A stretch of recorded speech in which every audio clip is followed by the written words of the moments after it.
ನಮಸ್ಕಾರ ಸ್ನೇಹಿತರೆ, ಇವತ್ತು ಬಂದಿರುವಂಥ ಜಾಗ ಸ್ಟೇಟ್ ಹೈವೇಗೆ ಇರುವಂಥದ್ದು 4 ಎಕರೆ 50 ಸೆಂಟು. ತುಂಬ ಬ್ಯೂಟಿಫುಲ್ಲಾಗಿದೆ. ಸ್ವಲ್ಪ ರೋಡ್ ಮಾತ್ರ ಹಳ್ಳ ಕುಳಿದು ಸ್ಟೇಟ್ ಹೈವೇ. ಈ ಕಡೆ ತುಂಬ ಚೆನ್ನಾಗಿ ಮಾಡಿದ್ದಾರೆ. ಒಳ್ಳೆ ಲೊಕೇಶನು ವ್ಯೂವಲ್ಲಿದೆ ನೋಡಿ. ಜಮೀನು ಇದ್ದೇನೆ ಏಕ ರೋಡ್ ಪೇಸಿಂಗ್ ಇಲ್ಲ ಅಂದರೂ 400 ಅಡಿ ರೋಡ್ಗೆ ಇದೆ, 400-500 ಅಡಿ ರೋಡ್ಗೆ ಇದೆ. ಬ್ಲ್ಯಾಕ್ ಸಾಯಿಲು ಮಾತ್ರ ಭತ್ತ ನೋಡಿ ಹೆಂಗೆ ಬೆಳೆ, ತುಂಬ ಚೆನ್ನಾಗಿ ಬೆಳಿಬೋದು. ಡ್ಯಾಮ್ ನೀರು ಬರುತ್ತೆ. ಅಕ್ಕಪಕ್ಕೆಲ್ಲ ತೋಟ ಕಬ್ಬಿಂದು ಇದೇನೆ. ರೋಡ್ಗೆ ಇರುವಂಥ ಜಾಗ. ಏಕೆ ಉದ್ದಕ್ಕೆ ಆ ತೆಂಗಿನ ಮರಗಳಿದೆ ನೋಡಿ, ಅಲ್ಲಿ ತನಕ ಆ ತೆಂಗಿನ ಮರಗಳು ಸೇರುತ್ತೆ. ಒಂದು ಬೋರ್ವೆಲ್ ಇದೆ. ಜನರಲ್ ಪ್ರಾಪರ್ಟಿ, ಲೀಗಲಾಗಿದೆ ಡಾಕ್ಯುಮೆಂಟು. ಸ್ಟೇಟ್ ಹೈವೇಗೆ ಒಂದು ಕಿಲೋಮೀಟ್ರು ವಿಲೇಜಿಂದ ನೋಡಿ. ಅಕ್ಕಪಕ್ಕ ಎಲ್ಲ ತೋಟಗಳೇ. ಭತ್ತ ಅಂತೂ ತುಂಬ ಚೆನ್ನಾಗಿ ಬೆಳೆದಿದ್ದಾರೆ.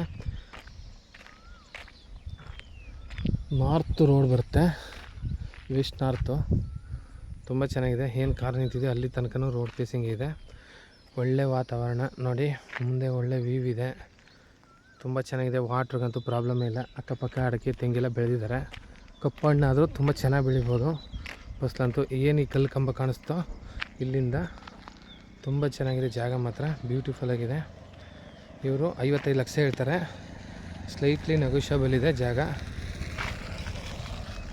ನೋಡಿ. ಭತ್ತ ಬೆಳೆದಿದ್ದಾರೆ, ತುಂಬ ಚೆನ್ನಾಗಿದೆ. ರೋಡ್ ಫೇಸಿಂಗ್ ತುಂಬ ಉದ್ದವಾಗಿದೆ. ಹೈವೇ ರೋಡ್ಗಿದೆ. ಮುಂದೆ ಒಂದು 30-40 ತೆಂಗಿನ ಮರನೂ ಇದೆ ಹಿಂದೆಗಡೆ.